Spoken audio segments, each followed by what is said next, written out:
We bridge the gap between the history of the Lifesaving Service and the modern day Coast Guard. So when we bring school groups through here, we give them the whole history, we give them the tour of the museum, and then we ask them, well, we don't have the Lifesaving Service anymore. Like, who's here now?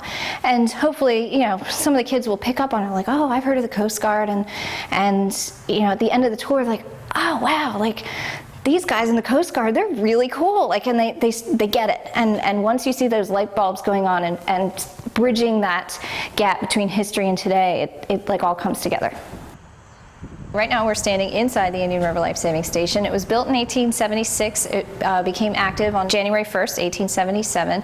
It operated as a lifesaving station until 1915, when the U.S. Revenue Cutter Service merged with the Lifesaving Service to form the Coast Guard. And then this building was an active Coast Guard station until 1962. In March of 1962, there was a really large nor'easter. A lot of locals know it as the famous Ash Wednesday storm. And there was so much damage to this building that was decommissioned. There was actually 7 feet of sand in this first floor that we're standing in at the time.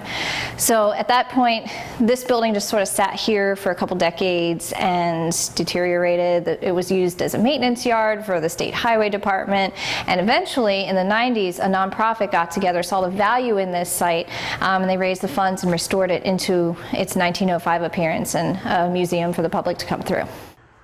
We did a reenactment of the Breeches Buoy system, or the beach apparatus system. It was one of 2 rescue methods that the surfmen would have used to rescue ships in distress. One way they would take the surf boat out, row it out, but obviously that's going to be dangerous. It's putting their own lives in danger. So the Lifesaving Service came up with this ingenious system called the Breeches Buoy, where they would fire a line out to the ship, which is what we did. We fire a line out with a small cannon called a Lyle gun, and then they rig up a whole system of different lines, and eventually it acts as like a continuous clothesline system, and they send up a breeches buoy, which is the buoy with the pair of pants sewn into it, and they pull on the different lines. They send the buoy up to the wreck pole, which simulates the mast of a ship, and then Coast Guardsmen get into the buoy and bring them safely down to shore.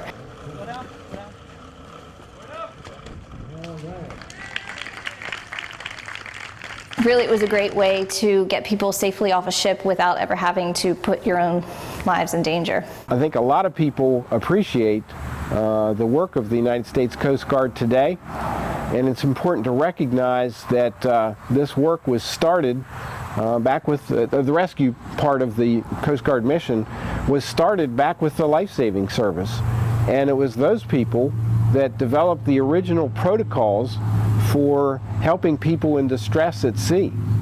And some, not many, but some of the same protocols are used by our modern day United States Coast Guard. And certainly, if none of the protocols are at use, man, the spirit and the feeling of mission of helping people in distress is carried over directly from the United States Lifesaving Service into the U.S. Coast Guard. This coast that has so much history, and people don't realize the scope of what was going on around the turn of the century, and even before that. Just our station alone, our crew responded to 62 shipwrecks, saved over 419 lives. Just our station. That's not counting the other Delaware stations. And it's kind of like this forgotten history that not everybody really realizes they should have an appreciation for. So we're really honoring the surfmen of our past here, and honoring everything that they did. I hope to be in this role for many more years. I love it here, but one day I'm going to have to hand the keys to somebody else. I don't know when that'll be, but I hope that what we're doing now continues. And I will say, just in the 3 years that I've been here, I've seen an increase in participation in our programs. Like, just the number of people who attend our Maritime Heritage Festival and our Breeches Buoy demonstrations like today. Like, we see more and more people coming to those. When we first started doing them 8 years ago, we got excited if we got 20 people to show up now, and sometimes now, like, we're getting 150 people to show up. So word's getting out that this is a really interesting piece of Delaware's history and U.S. history, and I hope that continues to grow.